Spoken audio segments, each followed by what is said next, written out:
예지하세요, 예지입니다. 오늘은 제가 진짜 오랜만에 영상에서 주저리 말을 하는 날인데요. 제가 링커리어랑 인스타그램 스토리 그리고 블로그에서 제가 하는 대외 활동 30개 이상 한 거에 대해서 질문을 받았어요. Q&A 시간을 가지려고 합니다. 제가 Q&A라니 조금 그렇긴 한데 그래도 한번 해볼게요. 대외 활동 어디서 찾으시나요? 저는 스펙업, 링커리어, 위비티, 쓱싹 이런 데서 찾고요. 근데 위비티랑 링커리어를 제일 많이 이용을 합니다. 스펙업이 업데이트가 제일 빠르기는 한데 정리가 잘 된 거는 링커리어라서 저는 링커리어를 제일 많이 사용을 합니다. 서류 합격하는 법. 서류 합격은 저는 이제 대외 활동을 처음 했을 때 그때 당시에는 처음 지원했던 게 선착순 지원이었어요. 붙었으니까 뭔가 결과가 하나가 생겼잖아요, 경력이. 그 경력으로 다른 데도 밀어붙인 것 같아요.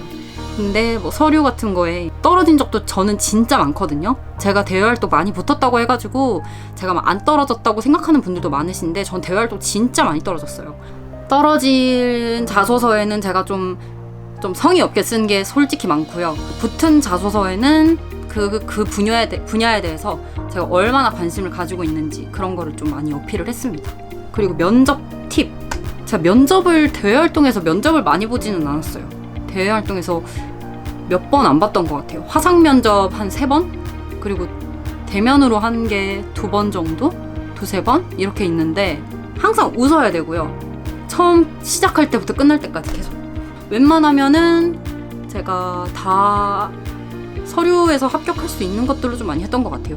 왜 그런 활동을 했었냐, 이때까지 그런 활동을 해왔는데 이런 분야에 관심이 많으냐, 이런 걸 많이 물어보기 때문에 제가 얼마나 그 분야에 대해서 관심을 많이 가지고 있는지 그런 걸 어필할 수 있는 게 되게 중요한 것 같습니다. 활동할 때 어떻게 하는지, 계획 같은 거 세우는 법.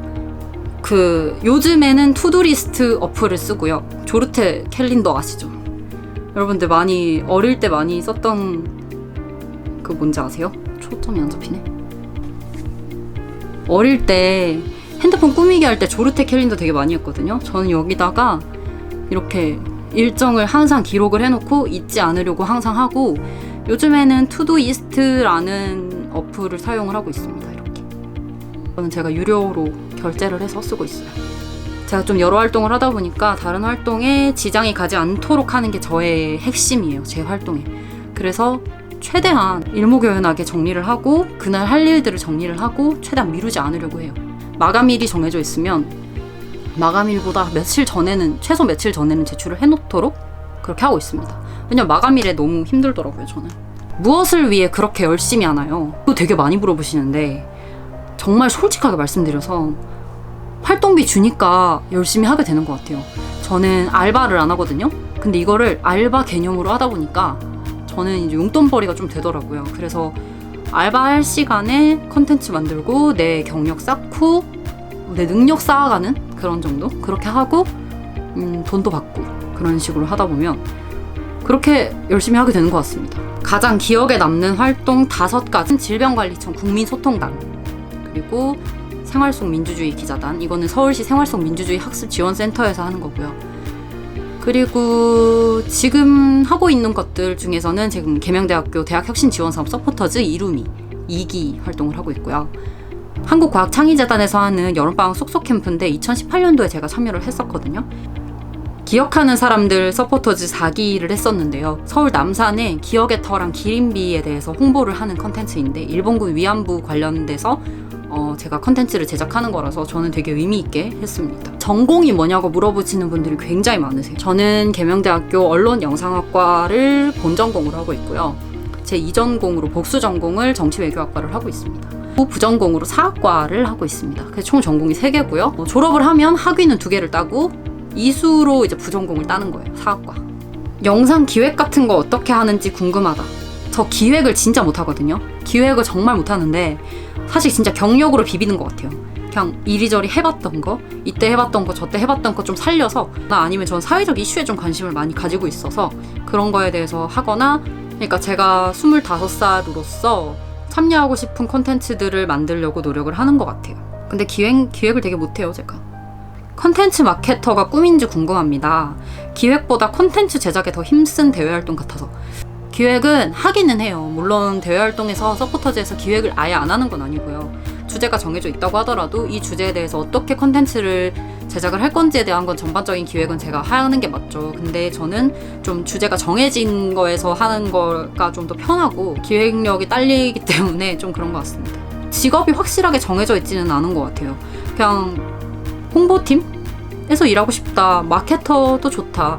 근데 제가 마케팅을 과연 아는지에 대해서는 좀 의문을 가지고 있는 사람이라 내가 더 공부를 해야겠지 뭐 이런 생각은 하고 있습니다. 왜 했나 싶을 정도로 의미 없이 시간, 체력만 투자한 활동 비율이 어느 정도 되나요? 왜 했나 싶을 정도로 의미 없이는 없어요. 시간, 체력을 투자한 거는 굉장히 많아요. 그에 반해 성과나 혜택이 많이 주어지지 않는 거, 예를 들면 활동비가 없고 봉사시간도 주지 않고 단지 수료증만 주는 활동. 블로그 보니까 공유글이 대부분인 활동도 있던데 요런 건 어떤 활동을 하는 거야? 정말 그냥 컨텐츠 확산에 초점을 두는 활동이기 때문에 제가 제작하는 활동은 거의 없습니다. 이런 것들은 그 활동비를 주기 때문에 쉽게 알바 개념으로 활동비를 벌 수 있어서 그래서 합니다. 대놓고 말씀드리는 거예요. 돈 내고 하는 활동 해본 적 있는지, 안 해봤더라도 개인적으로 어떻게 생각하는지 궁금하다. 이거는 이제 성향의 차이인데 저는 돈 내고 하는 활동을 한 번도 해본 적이 없고요. 그리고 저는 개인적으로 좋아하지 않습니다. 본인이 생각했을 때 컨텐츠 마케터를 꿈꾸며 반드시 다져놔야 할 역량은 무엇이라고 생각하는가? 이거는 사실 경험, 그리고 정보력. 능력도 능력이고 뭐 통찰력 이런 것도 다 도움은 되겠죠. 근데 이런 것들이 전부 다 저는 경험에서 나오는 거라고 생각해서 일단 해보시는 게 좋다고 생각하고요. 이게 막 일단 해보는데 내가 대외 활동에 안 붙는데 어떻게 이거를 일단 하냐라고 말씀하시는 분들도 간혹 계신데 그냥 본인 개인 SNS를 개발을 하든 아니면은 뭐 본인이 기획하고 있는 컨텐츠를 업로드하는 거 정도는 괜찮잖아요. 수료증을 주지 않을 뿐이지. 대신에 그런 컨텐츠를 제작을 해서 업로드를 해놓으면 대외 활동 합격률이 좀 높아집니다. 그리고 정보력은 진짜 많은 정보를 알고 있을수록 쏙쏙 골라가지고 빼가요. 저처럼. 근데 전 진짜 링커리어랑 위비티 정말 많이 들어가고요. 학교 홈페이지도 진짜 매일매일 들어가서 확인을 합니다. 몇 학년이 있냐고. 4학년 2학기입니다. 대외활동 떨어지지 않는 방법 알려줘. 나 땡땡대 다녀도 다 떨어지더라. 저는 대외활동을 하면서 학벌 전혀 상관없다고 생각해요. 이건 진짜 본인의 열정이고 본인이 얼마나 열심히 하느냐지 케바케고요. 본인의 성향에 따라 다른 문제입니다. 대외활동은 성적과는 관련이 없어요. 질문은 아닌데 엄청 열심히 사는 것 같아서 멋있어. 감사합니다. 제 모토가 열심히 살자예요. 지금 대학교 1학년인데 지금부터 막 알아보고 지원해야 하나요? 저는 1학년 2학기에 봉사활동을 시작을 했고 대외활동을 본격적으로 시작한 건 2학년 1학기인데요. 근데 그거는 사람마다 다른 것 같아요.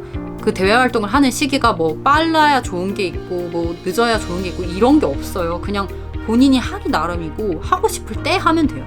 자소서 쓸 때 팁 있는지, 제가 얼마나 그거에 관심이 있는지에 대해서 많이 씁니다.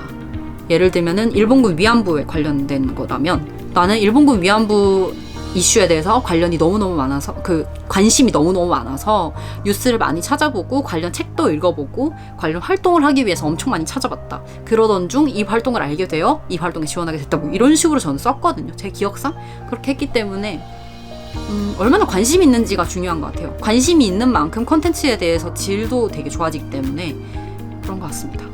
대외 활동하면서 가장 의미 있고 보람찼던 활동은 왜 의미 있고 보람찼어? 사회 공헌적인 활동을 굉장히 좋아하고요. 사회 공헌적인 활동을 했을 때 굉장히 보람을 느낍니다. 누군가가 내 컨텐츠로 인해서 이 이슈에 대해 관심을 가지게 됐다는 그 자체만으로도 저는 그게 값지다고 생각을 해요. 그래서 저는 그거에 대해서 보람을 많이 느낍니다. 대외활동 합격 꿀팁 같은 게 있을까요? 그리고 추천하는 대외활동 종류, 팀, 개인 등등 같은 것도 궁금해요. 아까부터 정말 누누이 말하고 있습니다. 그게 얼마나 관심을 가지고 있는지. 저는 웬만하면 개인 플레이 좋아하고요. 이때까지 대외활동하면서 팀을 못 만났던 적은 잘 없어요. 팀 활동 지원할 때 너무 친한 친구들이랑 똘똘 뭉쳐가지고 하지 마세요. 그리고 일 성향이 잘 맞는 친구랑 하세요. 그 전에 컨텐츠 제작이든 뭐 조별 활동이든 뭐를 해봤던 친구, 그런 친구랑 하셔야지. 그냥 내가 이 친구가 좋아서 이 친구랑 친하니까 대외활동 지원할 때 팀으로 지원한다? 얘 일 못할 수도 있어요. 그럼 굉장히 스트레스 받는데 친해가지고 말도 못해요. 그런 거보다 그냥 아예 개인으로 들어가서 팀 활동 뭐 팀 짜주면 그냥 그대로 하는 것도 괜찮고요. 아니면은 일하다가 맞은 친구들, 너 이 일하면서 나랑 컨텐츠 하는 거 잘 맞았는데 이번에 나랑 같이 또 해볼래? 이런 식으로 하는 게 좋지. 그리고 추천하는 대외 활동은 본인의 관심도에 따라서 다른 것 같습니다. 제가 뭐 감히 추천드리고 말고 할 게 없는 것 같아요. 굉장히 많은 활동을 하셨는데 학업이나 다른 일상생활과 병행하기에 힘드시진 않으신지. 다른 일상생활과 병행? 저는 일상이 대외 활동이에요. 저는 그냥 일상이 일이에요. 취미가 뭐예요? 영상 편집이요. 약간 이렇게 말하는 편이고, 일상생활과 병행할 때 힘든 거? 아무래도 좀 다양한 대외 활동을 하다 보니까 인터뷰 일정이 겹친다든지 취재 일정이 겹친다든지 어떻게든 안 부딪히려고 제가 꾀를 쓰고 그렇게 스케줄을 짜기 때문에 지금은 좀 많이 능숙해져서 거슬리지 않게 그렇게 하고 있습니다. 자격증은 어떤 걸 보유하고 계신가요? 운전면허밖에 없습니다. 저 자격증 공부 안 했어요. 네, 저는 자격증을 따고 싶어요. 근데 저는 앉아가지고 공부를 하면서 자격증을 따는 게 자신이 없어가지고 면허밖에 없어요. 면허도 심지어 회사 다닐 때 회사차 몰아야 돼서 따라고 해서 딴 거고요. 오늘 이렇게 질문을 다 받아봤는데요. 되게 많은 분들이 말씀을 하시는 게 자소서 어떻게 쓰냐, 면접 어떻게 보냐, 그리고 대외활동 고르는 기준 뭐 이런 거 말씀하시는데, 저는 진짜 웬만하면 활동비 주는 거 하고요. 활동비 안 주는 거 중에서도 같이 있는 거를 합니다. 회사 얘기를 잠깐 해가지고 제가 말씀을 드리는데, 저는 비영리 단체에서 1년 조금 안 되게 재직을 했고요. 정직원으로 재직을 했고요. 휴학 기간에 어떻게 뭐 취업이 돼가지고 그렇게 하고 때려치고 복학을 했습니다. 그래서 휴학은 2년을 했고요. 저는 16학번이고요. 25살이고 4학년 2학기입니다. 제가 이렇게 말씀을 드리는 게 내 주제에 이걸 말해도 되나 싶기는 한데, 그냥 이건 정말 개인적인 의견이고요. 본인의 성향에 따른 거라서 강박을 가지실 필요도 없고요. 대외활동이 무조건 답이라는 것도 아니에요, 저는. 그렇기 때문에 그냥 본인이 알아서 판단하시는 거를 추천드리고, 대외활동에 관심이 있으신 분들이 제 영상을 보시면 조금이나마 도움이 되지 않을까 하는 마음에 제가 콘텐츠를 만드는 거니까, 낮에 보시는 분들은 오늘 좋은 하루 보내시고요. 밤에 보시는 분들은 꿈꾸지 마시고요. 눈 감았다 떴는데 아침이길 바랍니다. 꿈꾸면 피곤하니까. 그럼 안녕.